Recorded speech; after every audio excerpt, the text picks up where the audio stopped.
Good morning, everybody. It's Bobby, and I'm excited to be here in particular because I have with me someone who on the world stage needs no introduction. He is a putting guru to some of the great players in the world, including Hideki Matsuyama, as well as Ernie Els and Tiger Woods, and the list goes on of those with very illustrious names. And so with no further ado, I would like to introduce Marius Filmalter. Marius, I'm so glad to have you here.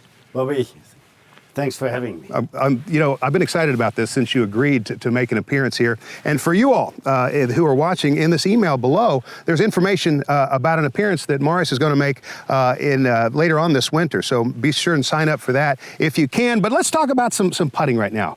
And what was fascinating to me was you spelled out very, very well for me that question that so many of my students ask. And that is, how does one initiate the backswing and after that, the through swing in the putting stroke? Because so many people say it just doesn't go back straight. Can you talk about that a little bit?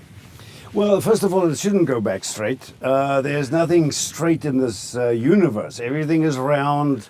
Even gravity is not straight. So what you want is the putting stroke to be a mini full swing, if you want to call it that. And it's never on a straight line. It's because everything is round.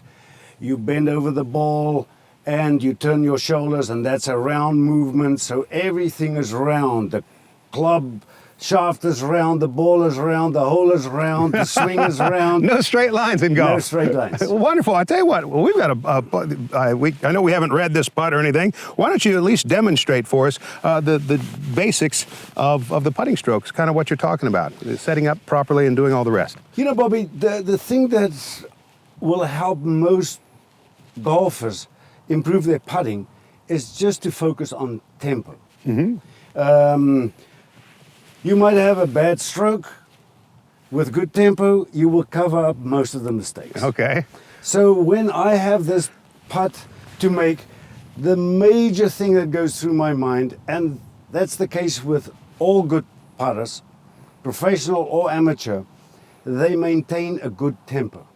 So they come into the putt, and I know we haven't read it or anything, that's all right, and they focus on swinging the putter in the cadence or the natural tempo of the club. So there's my tempo. 1, 2, 1, 2, 1, 2. And I try and mimic that when I'm over the ball. So there we go. Take the setup and then go. 1, 2. I think you got it figured out. It's nice when that happens, huh? You know, that's a great tip. And so tell me just real quick, because this was something that's fascinating to me. So many people have this in their mind that this thing should go so much farther through than it goes back. But what you're saying is tick-tock, there's some symmetry in the putting stroke. Can you talk about that for a moment? Correct, because you know it's the pendulum motion that governs the movement. And if you look at the pendulum, it goes the same distance back as it goes through. So it's equal on both sides of the ball, if you want to call it that. Or in other words, it's symmetrical. That doesn't mean it's got to be on a straight line, because the putter already is at an angle of 20 degrees. So you've got to swing it on that angle like a pendulum.